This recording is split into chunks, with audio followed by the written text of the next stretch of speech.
livro de Esdras, capítulo 7, do final do verso 5 até o verso 10, diz assim: Este Esdras subiu da Babilônia. Ele era escriba, versado na lei de Moisés, dada pelo Senhor, Deus de Israel.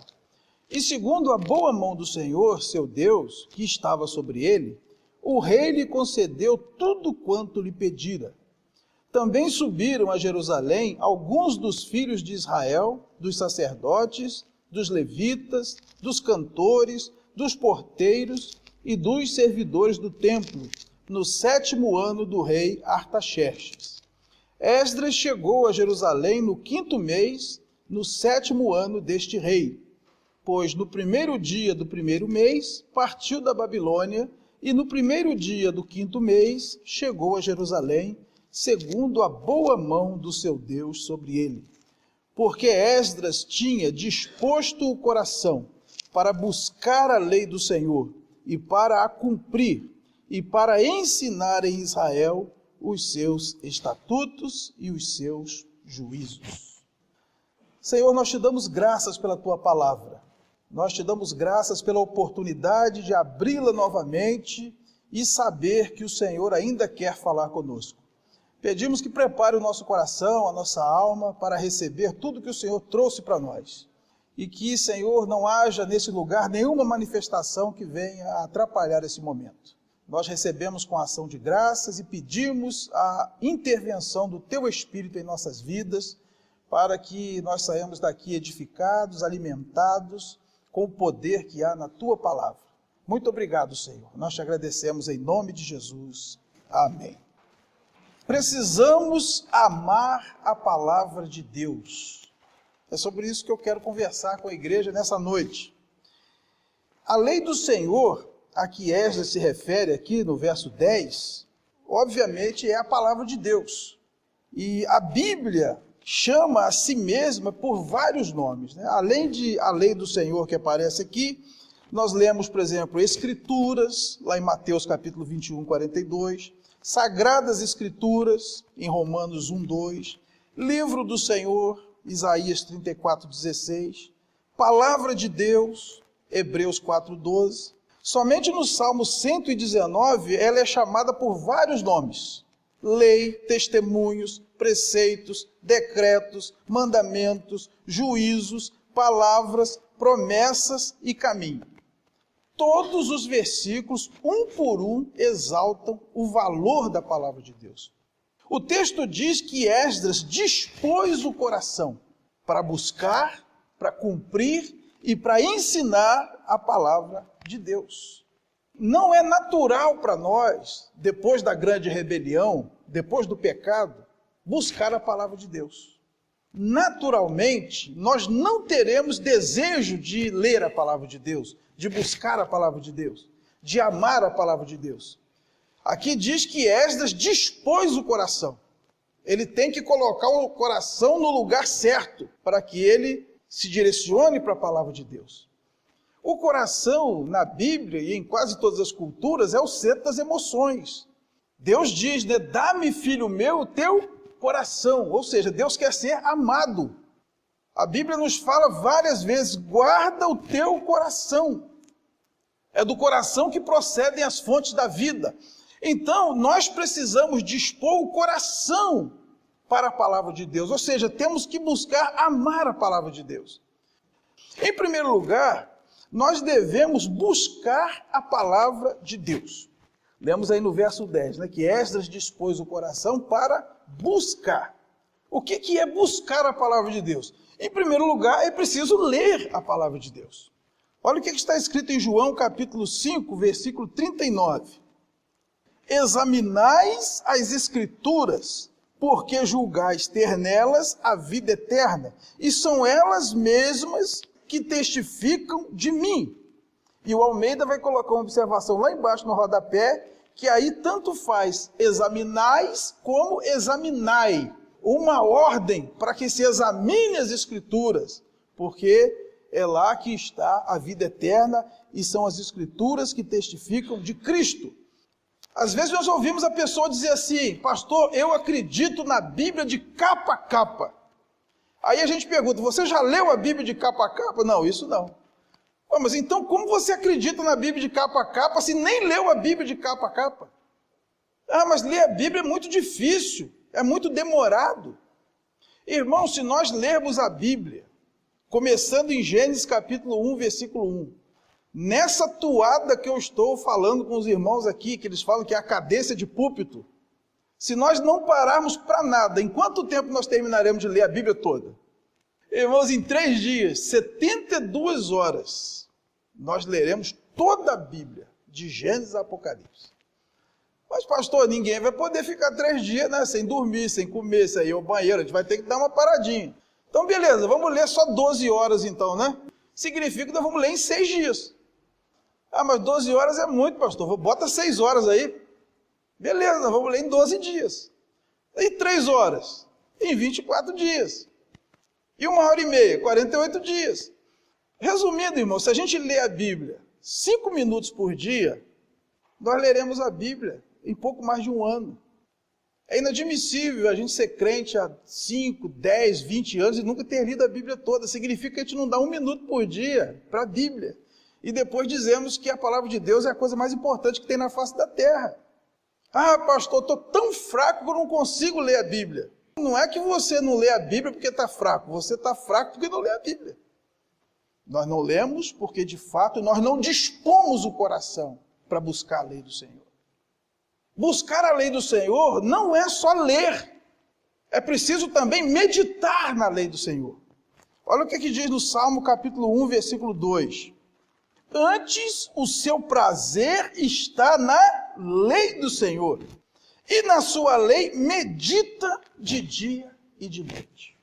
Então, primeira coisa é ler. E em segundo lugar, nós precisamos meditar na palavra. Em vários salmos aparece a expressão selá, que significa pare e medite. Essa palavra aparece 71 vezes nos salmos, e aparece ainda 2 vezes no livro de Abacuque. Na Septuaginta, ela foi traduzida como diapsalma, que significa um intervalo, um interlúdio musical, uma mudança de tom. A vaca come capim o dia inteiro, ela vai comendo de qualquer maneira, né? Vai comendo, vai comendo, vai comendo, vai comendo. À noite ela deita, né, debaixo de uma árvore e ela começa a ruminar aquilo que ela comeu. Se ela não come, ela não tem o que ruminar. Da mesma forma, se não lê, não tem o que meditar. Meditar é quando a gente volta naquilo que a gente leu e começa a trabalhar aquilo na nossa mente. Se der para ler meditando ao mesmo tempo, melhor ainda, mas nem sempre isso é possível. Na vida que a gente tem hoje em dia corrida, às vezes você precisa ler, depois você vai meditando no ônibus, ao volante do carro, que você não vai poder ficar lendo. Porque se nós só lermos e não pararmos para pensar naquilo que nós lemos, também a gente vai ter pouco proveito. E em terceiro lugar é entender. Nós precisamos entender a palavra de Deus. Olha o que está escrito em Atos capítulo 8, versículos 30 e 31. Correndo Filipe, ouviu ler o profeta Isaías e perguntou: compreendes o que vens lendo? Ele respondeu: como poderei entender se alguém não me explicar? E convidou Filipe a subir e a sentar-se junto a ele. Aqui é aquele episódio de Filipe e o eunuco da rainha de Candace, um etíope. Ele estava na sua carruagem lendo o profeta Isaías. E o Espírito do Senhor manda Filipe até aquele homem. E Filipe pergunta: você está entendendo o que você lê? Ele disse: como é que eu vou entender se ninguém me explicar? Então Filipe explicou as escrituras para aquele homem. E ele se converteu e ali mesmo no deserto desceram a um oásis onde ele foi batizado. Se nós não entendermos o que estamos lendo, qual a utilidade disso para a nossa vida? Muito mais do que ler o que a Bíblia diz, nós precisamos entender o que a Bíblia quer dizer. E como é possível entender o que a Bíblia quer dizer? O primeiro e melhor método é perguntando ao autor. Quem é o autor das Sagradas Escrituras? Lá em 2 de Pedro, capítulo 1, versículo 20 e 21, isso está bem claro. sabendo primeiramente isto, que nenhuma profecia da Escritura provém de particular elucidação, porque nunca jamais qualquer profecia foi dada por vontade humana. Entretanto, homens santos falaram da parte de Deus, movidos pelo Espírito Santo. Quem que inspirou as Escrituras? O Espírito Santo. A Bíblia foi escrita por cerca de 40 autores, abrangendo um período de 1.600 anos. A grande maioria desses autores nunca se viram, nunca se conheceram. No entanto, todos os escritos se fecham num único propósito. Isso só tem uma explicação. Um só autor inspirou o escrito de todos eles. E esse autor, a Bíblia diz, que é o Espírito Santo. Então, se nós lermos a Bíblia em oração, perguntando, Espírito Santo, o que é isso? O que significa isso? O que o Senhor quer falar comigo nesse texto? E certamente ouviremos a voz do Espírito Santo. Porque o autor é que sabe. Então o Espírito Santo é o autor, ele explica. Mas Deus é tão bom que, no caso da gente não saber ainda bem como ouvir a voz dele, conversar com ele, ele levanta pessoas para também nos ajudar a entender as Escrituras. Isso está lá em Efésios capítulo 4, versículos 8 até o 15. Por isso diz, quando ele subiu às alturas, levou cativo o cativeiro e concedeu dons aos homens. Ora, que quer dizer subiu, senão que também havia descido até as regiões inferiores da terra? Aquele que desceu é também o mesmo que subiu acima de todos os céus, para encher todas as coisas. E ele mesmo concedeu uns para apóstolos, outros para profetas, outros para evangelistas e outros para pastores e mestres, com vistas ao aperfeiçoamento dos santos, para o desempenho do seu serviço, para a edificação do corpo de Cristo, até que todos cheguemos à unidade da fé e do pleno conhecimento do Filho de Deus, à perfeita varonilidade, à medida da estatura da plenitude de Cristo, para que não mais sejamos como meninos agitados de um lado para outro e levados ao redor por todo o vento de doutrina, pela artimanha dos homens, pela astúcia com que induzem ao erro. Mas, seguindo a verdade em amor, cresçamos em tudo naquele que é a cabeça, Cristo. Deus levanta homens e mulheres com dons específicos na igreja para ensinar a palavra, com vistas ao equipamento dos santos, para que eles não fiquem para lá e para cá agitados por todo o vento de doutrina. Então, como é que nós podemos entender as Escrituras? Após ler e meditar, perguntando ao autor e perguntando para aqueles nossos irmãos que já têm um pouco mais de tempo na caminhada, que estudaram mais um pouco e que vão ter sabedoria para nos ajudar a entender também a palavra do Senhor. Então, a primeira coisa que nós devemos fazer é dispor o coração para buscar a palavra de Deus. Em segundo lugar, irmãos, nós precisamos cumprir a palavra de Deus. A segunda coisa para a qual Esdras dispôs o coração foi para cumprir a lei do Senhor. Olha o que diz Tiago, capítulo 1, versículos 22 a 25. Tornai-vos, pois, praticantes da palavra e não somente ouvintes, enganando-vos a vós mesmos. Porque se alguém é ouvinte da palavra e não praticante, assemelha-se ao homem que contempla num espelho o seu rosto natural. Pois a si mesmo se contempla e se retira, e para logo se esquece de como era a sua aparência. Mas aquele que considera atentamente na lei perfeita, lei da liberdade, e nela persevera, não sendo ouvinte negligente, mas operoso praticante, esse será bem-aventurado no que realizar. Após lermos a palavra de Deus, meditarmos nela e entendermos o que ela diz, o próximo passo é praticar os seus ensinamentos. Tiago vai dizer para nós que a Bíblia é como um espelho colocado diante de nós. Quando nós olhamos para o espelho, nós vemos a imagem de quem nós somos de fato. Não adianta brigar com o espelho, irmãos. O espelho não mente, ele mostra quem nós somos. E aqui diz que quem é ouvinte da palavra É como alguém que contempla no espelho o seu rosto natural. O que é o rosto natural? É um rosto sem maquiagem, sem retoque. Aquele rosto que você acorda de manhã cedinho. Só que aqui Tiago vai dizer que há alguns que contemplam o seu rosto e se retira. E logo se esquece de como era a sua aparência. Então é como se a palavra de Deus mostrasse quem nós somos, e nem sempre ela vai mostrar coisa boa. A gente não gosta disso, que somos mentirosos, que somos orgulhosos, que somos hipócritas, que somos tendenciosos, que somos murmuradores. E a gente finge que não viu e continua tocando a vida cheio de maquiagem. E a Bíblia chama isso de hipocrisia. Quem ouve a palavra e não pratica é essa pessoa que se vê no espelho e não se arruma. Não toma providências a respeito daquilo que viu no espelho. Os fariseus eram assim. Olha o que está escrito em Mateus capítulo 23, versículos 2 e 3. Na cadeira de Moisés se assentaram os escribas e os fariseus. Fazei e guardai, pois, tudo quanto eles vos disserem, porém não os imiteis nas suas obras, porque dizem e não fazem.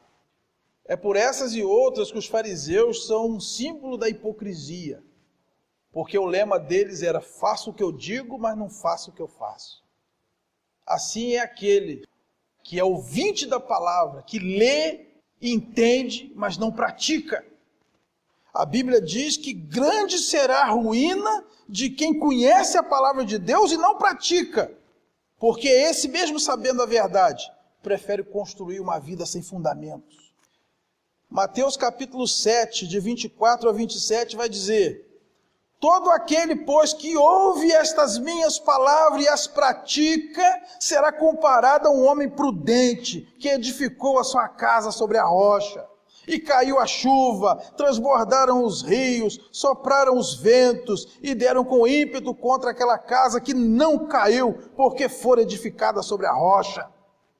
E todo aquele que ouve estas minhas palavras e não as pratica, será comparado a um homem insensato, que edificou a sua casa sobre a areia, e caiu a chuva, transbordaram os rios, sopraram os ventos, e deram com ímpeto contra aquela casa, e ela desabou, sendo grande a sua ruína. Os irmãos percebem a diferença entre cumprir a palavra e não cumprir a palavra? Quem ouve a palavra e pratica, está com a vida na rocha. Os problemas não derrubam essa pessoa.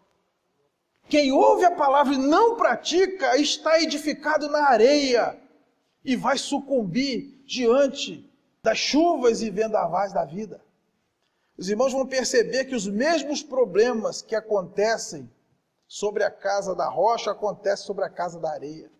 Sopra o vento numa, sopra o vento na outra. Cai a chuva numa, cai a chuva na outra. Transborda o rio numa, transborda o rio na outra. Essa ideia aí de que o crente não tem problema, isso aí é falso. Nós temos os mesmos problemas que todo mundo. A diferença é o final. Quem não está na rocha cai. Quem está na rocha não cai. Portanto, muito mais do que ler as Escrituras e entender o que ela diz, precisamos viver os seus princípios pela graça de Deus. Em terceiro lugar, Esdras dispôs o coração para ensinar a palavra do Senhor. Se a palavra de Deus faz tão bem para nós, quando a lemos, quando a entendemos e quando a praticamos, então nós não podemos deixar de transmiti-la a outros, porque senão seria um egoísmo muito grande. Imagine que um de nós descobrisse a cura do câncer e não contasse para ninguém. Nós descobrimos a cura para o pecado.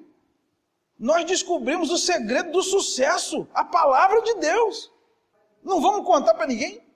Então nós precisamos transmitir a palavra de Deus aos outros. Aos que estão perto, aos que estão longe e aos que estão mais ou menos. Em Atos 1:8 diz para sermos testemunhas em Jerusalém, Judéia, Samaria e até os confins da terra. Em Marcos 16:15 está escrito: ide e pregai o evangelho a toda criatura. Não podemos nos calar. Existem basicamente duas maneiras de transmitirmos a palavra de Deus: pregando e ensinando. Pregar é anunciar, independente se alguém quer ouvir ou não. Em Ezequiel capítulo 2, versículo 7, nós lemos o seguinte: mas tu lhes dirás as minhas palavras, quer ouçam, quer deixem de ouvir, pois são rebeldes. Também no Novo Testamento, em 2 Timóteo capítulo 4, versículos 1 e 2, conjuro-te perante Deus e Cristo Jesus, que há de julgar vivos e mortos pela sua manifestação e pelo seu reino. Prega a palavra, insta, quer seja oportuno, quer não, corrige, repreende, exorta com toda longanimidade e doutrina. Então a ordem é pregar. E pregar, você prega para quem quer e para quem não quer. Esse tipo de pregação, na língua original, no grego, é chamado de querigma. É quando você anuncia. Querigma significa mensagem, pregação, proclamação. Pregar é a nossa missão como atalaias do rei que nós somos. Vamos voltar lá para Ezequiel no capítulo 3. Em Ezequiel capítulo 3, versículos de 16 a 19, diz assim: findos os 7 dias, veio a mim a palavra do Senhor, dizendo: filho do homem, eu te dei por atalaia sobre a casa de Israel. Da minha boca ouvirás a palavra e os avisarás da minha parte. Quando eu disser ao perverso, certamente morrerás, e tu não o avisares, e nada disseres para o advertir do seu mau caminho, para lhe salvar a vida, esse perverso morrerá na sua iniquidade, mas o seu sangue da tua mão o requererei. Mas se avisares o perverso, e ele não se converter da sua maldade e do seu caminho perverso, ele morrerá na sua iniquidade, mas tu salvaste a tua alma. O que é o atalaia? No sentido literal, o atalaia era alguém que ficava responsável de tomar conta da cidade e avisar a população sobre a chegada de algum perigo. E esse atalaia ficava num ponto bem alto e ele não podia dormir, não podia também sair dali. Porque se alguma coisa acontecesse e o atalaia não tocasse a trombeta, não avisasse, ele seria responsabilizado com a própria vida. No sentido espiritual, o atalaia é o crente. Nós somos os atalaias do rei. Deus nos comissionou para avisar aos pecadores que eles estão correndo perigo de vida se continuarem assim longe de Deus. E a Bíblia diz também que Deus cobrará de cada um de nós se não pregarmos o Evangelho. Paulo tinha essa consciência. Olha o que ele diz em 1 Coríntios, capítulo 9, versículo 16. Se anuncio o Evangelho, não tenho de que me gloriar, pois sobre mim pesa essa obrigação, porque ai de mim se não pregar o Evangelho. Porque se nós não pregarmos o Evangelho, nós simplesmente estamos desobedecendo a ordem de Deus. E nós sabemos que a desobediência tem consequências. Portanto, cada um de nós que somos crentes temos essa obrigação. E obrigação não é sinônimo de opção. Nós precisamos pregar. Mas não adianta, lá na minha família ninguém quer ouvir, não. Pregar não tem nada a ver se a pessoa quer ouvir ou se não quer ouvir. Quer seja oportuno, quer não. Nós somos atalaias. Olha, eu estou avisando, hein? Vocês estão correndo perigo. Um dia haverá juízo. Um dia vocês vão prestar conta a Deus. Se vão rir, se vão jogar meu folheto fora, se vão me botar na cadeia, se vão tentar me matar, aí já não é comigo. Mas ninguém vai poder chegar um dia diante de Deus e falar: ele não me avisou. Trabalhei com ele tanto tempo lá na empresa, ele nunca falou para mim disso.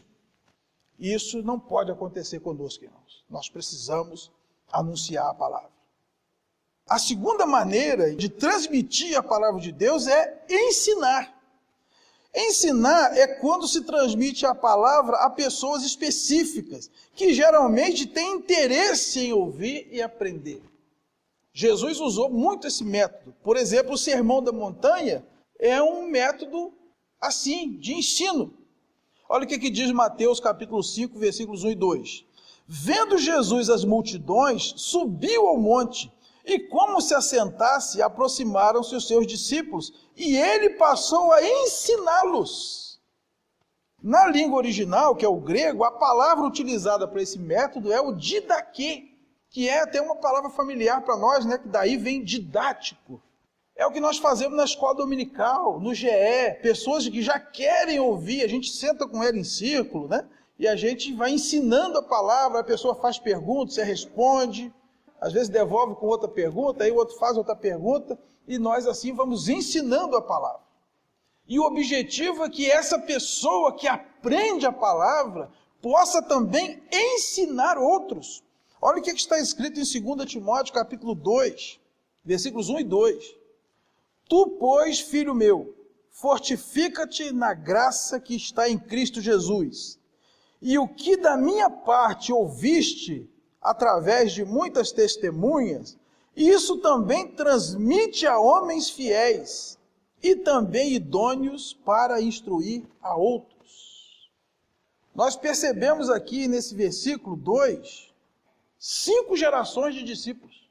Aqui nós vemos Paulo, depois de Paulo as muitas testemunhas, transmitiu a Timóteo, Timóteo deveria transmitir a homens fiéis, e esses homens fiéis já deveriam instruir outros. Ou seja, quando a gente ensina alguém, já deve ensinar esse alguém a ensinar alguém.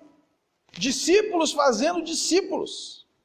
Eu já falei aqui que ninguém tem licença para sair da igreja enquanto não treinar alguém para ficar no lugar. Se você sabe fazer alguma coisa, treine alguém. Porque, irmãos, a melhor coisa que a gente pode fazer é ensinar alguém a ensinar o outro. Você garante mais 2 gerações para frente de ensino da palavra, de pregação. Esse é o didaquê. Então nós precisamos ensinar a palavra. O que nós temos feito para ensinar a palavra de Deus para as pessoas? Depois de ler, meditar, entender e praticar, não pode morrer com a gente. Nós temos que transmitir a palavra de Deus para outras pessoas, porque a palavra é a esperança da humanidade e a esperança desse mundo. Concluindo, queridos, a palavra de Deus, ela tem para nós um valor inestimável. Amós vai dizer que nos últimos tempos as pessoas terão fome, não de comida, mas fome da palavra. E andarão o mundo inteiro atrás da palavra, mas não encontrarão. Nós não temos noção do que é a palavra de Deus para a nossa alma. A Bíblia não contém simplesmente a palavra de Deus, não. Ela é a palavra de Deus. Em 2 Timóteo 3,16 vai dizer que toda a Escritura é inspirada por Deus e útil. Romanos 15,4 vai dizer que tudo que está escrito para o nosso ensino foi escrito. A Bíblia é um alimento para a nossa alma, é indispensável para sustentar nossa vida espiritual, assim como a comida é necessária para o nosso corpo. Mateus capítulo 4, versículo 4 vai dizer, não só de pão viverá o homem, mas de toda a palavra que procede da boca de Deus. Então, busque a palavra, cumpra a palavra, ensine a palavra, direcione seu coração a isso. Esse é o segredo da prosperidade espiritual. Amém, queridos? Vamos ficar de pé.